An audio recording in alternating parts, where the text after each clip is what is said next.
It begins quietly, not with shouting or violence or anything someone else would recognize as harm.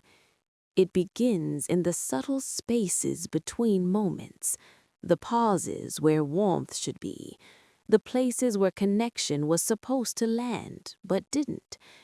You don't remember a sudden break, just a gradual distance. A parent who was physically there, but emotionally somewhere else. Maybe tired, maybe overwhelmed, maybe lost in their own storms. And so you learn to read the weather inside their eyes before you learn to. You watch their moods the way sailors watch the horizon, trying to predict what the day might bring. There are many ways to be neglected. Sometimes it looks like being invisible in the middle of a room. Sometimes it feels like holding your breath so no one has to deal with you. Sometimes, without realizing it, you begin to rearrange yourself around the absence. You learn that your needs were inconvenient or heavy or simply too much. And so you buried them like fragile things that might break if exposed to air. You compact, a smaller version of yourself, shaped to fit the emotional space you were allowed. This is how a child disappears, not all at once, but slowly, through 1,000 tiny compromises, 1,000 swallowed feelings, 1,000 moments of not asking for what you needed because you already knew you wouldn't. There's a word for becoming older than your age too soon. Not in textbooks, not in diagnoses, but in the body. Your nervous system learned to be on alert, to scan for emotional earthquakes before they happened. It's a kind of hyper-vigilance that feels like intuition, like wisdom, like being mature for your age. Adults praised you for it, called you independent, resilient. You learned to parent yourself, and sometimes you learned to parent them too, comforting the adult who should have comforted you, becoming their anchor when you were the one unmoored. You didn't know the word for it then, but your body did. It adapted.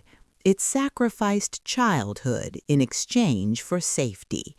What saved you then now imprisons you, because survival strategies don't retire when you grow up. They don't leave quietly. They root themselves into personality, into identity, into the way you breathe.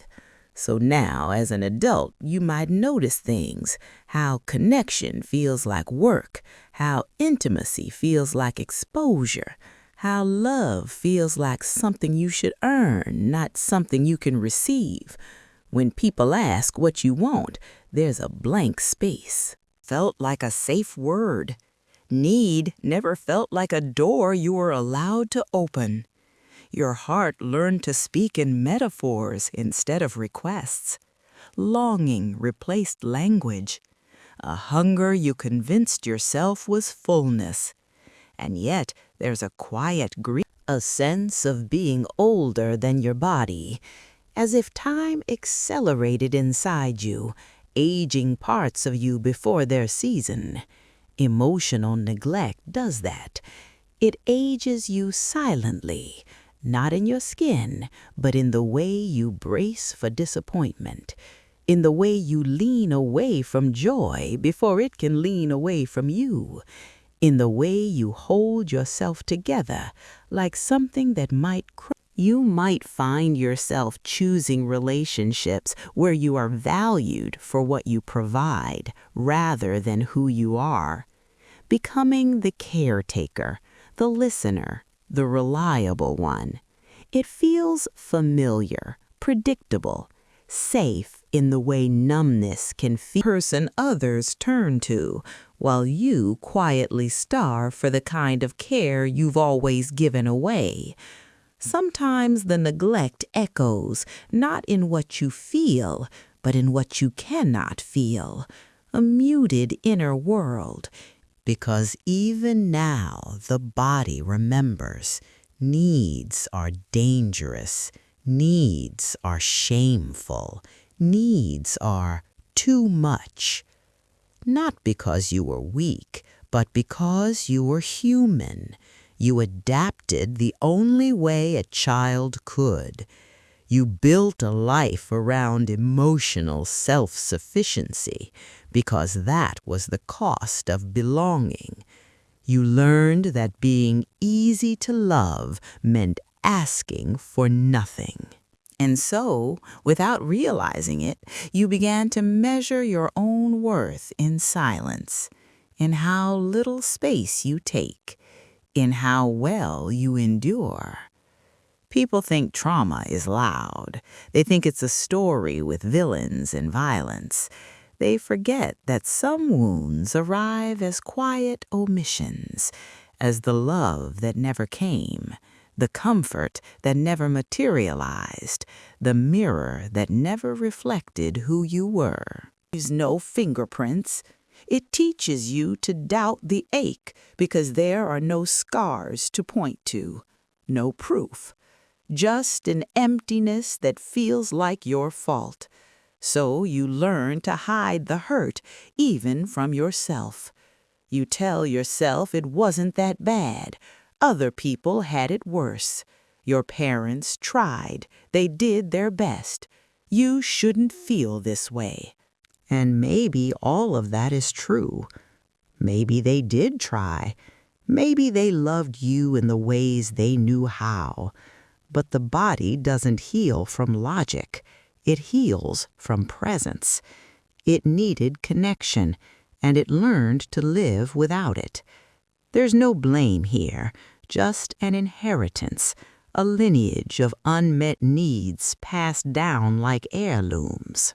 As you sit with this, you may notice a soft sadness, not dramatic, just a quiet recognition, like finding a long-lost photograph of yourself, the version of you who learned to hold everything in, the child who traded pieces of themselves in exchange for being acceptable. That child never stopped waiting for someone to notice, for someone to ask the right question, for someone to stay.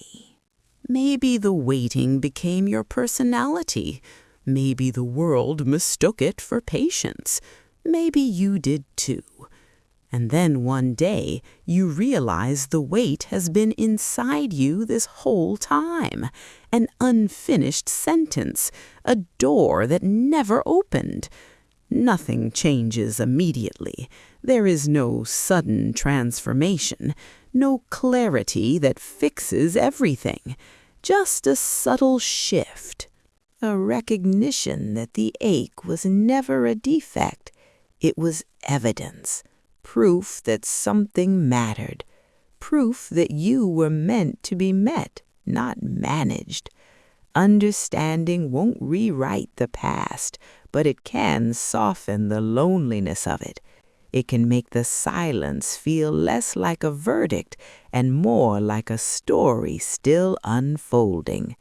Maybe the dark side of emotional neglect is not the pain itself, but the way it convinces you the pain doesn't count, that you don't count. And maybe, just maybe, the quiet realization is this: something in you survived by going numb. Something in you protected you by disappearing. And that something isn't gone. It's waiting patiently, like a seed beneath the snow. No instructions here, no steps to follow. Just the gentle truth that the parts of you that vanished are still listening, still hoping, still alive, even now, in the dark, after all this time.